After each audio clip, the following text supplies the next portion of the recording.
Muslims in the world generally, and the United States particularly, are under attack due to cold-blooded sloganeering against Muslims and Islam by the US President and his advisors. Since the presidential campaign started in the US in 2016, wherein Muslims were severely attacked by the US President, the number of hate groups and racial attacks on Muslims and immigrants increased manifold. Some independent think tanks declared 2016 as a banner year for hate. FBI reported 67% increase in crimes against Muslims, but independent research organizations claim it to be 89% in 2016 and 17. Hate mongers joining the US president's camp is on the rise. Stephen Miller is the new addition, who is one of the architects of Trump's Muslim ban. CNN reported that Miller served as co-founder, president, and national campus coordinator of the Terrorism Awareness Project in the spring semester of 2007 during his senior years at Duke University.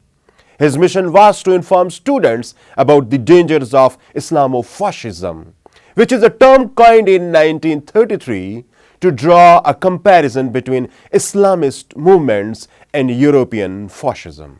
Miller's Terrorism Awareness Project hosted anti-Muslim film screenings and discussions, ran Islamophobic ads, as well as provided posters with the intention to bring awareness to the Islamic Jihad and the terrorist threat, and to mobilize support for the defense of America and the civilization of the West.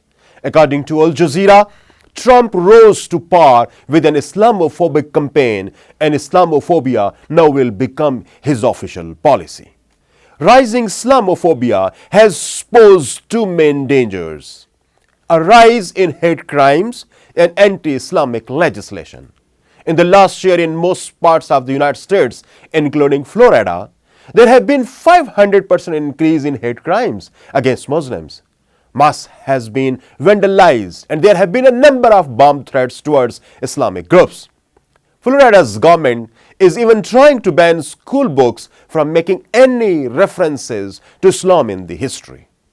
The Institute for Social Policy and Understanding, a US-based think tank, told Al Jazeera that a poll published in March says 1 out of every 5 American Muslims had experienced discrimination on a regular basis, while more than half of them had faced some discrimination.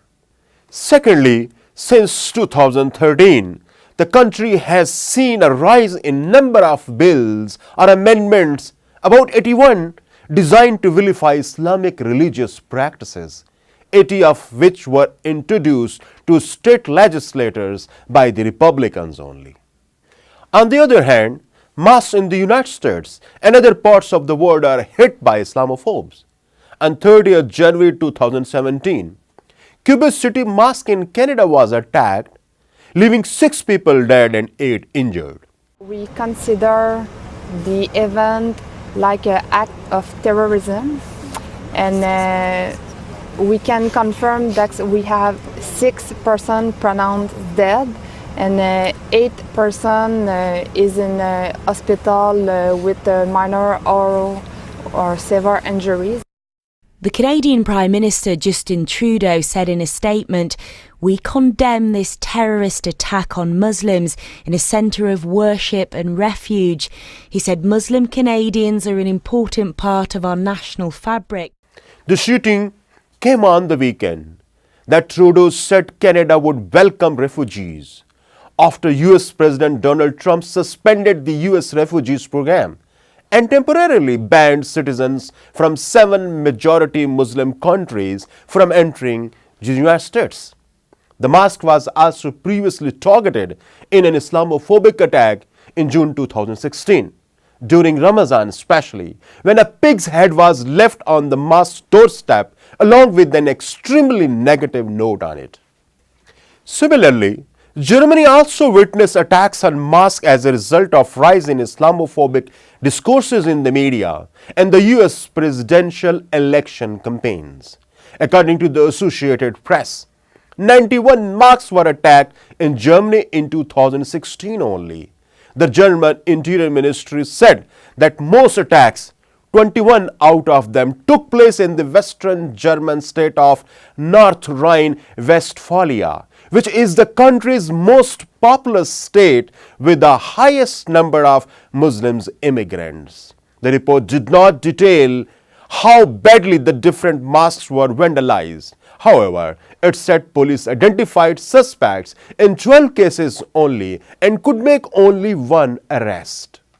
Dear viewers, according to Nathan Lean, the founder, editor-in-chief of Asian Media and author of Islamophobia Industry, the right-wing network of fear-mongers are active across the world. They are dedicated to convincing Americans that Islam is inherently a violent and a dangerous religion, that Muslims as a whole adhere to such violence, and that both Islam and Muslims should be marginalized in this country.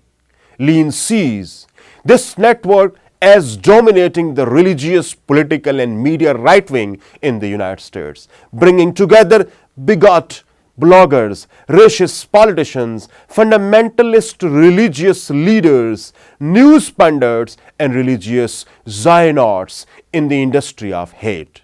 We shall continue our discussion on this topic from different angles. Till next, Allah Hafiz.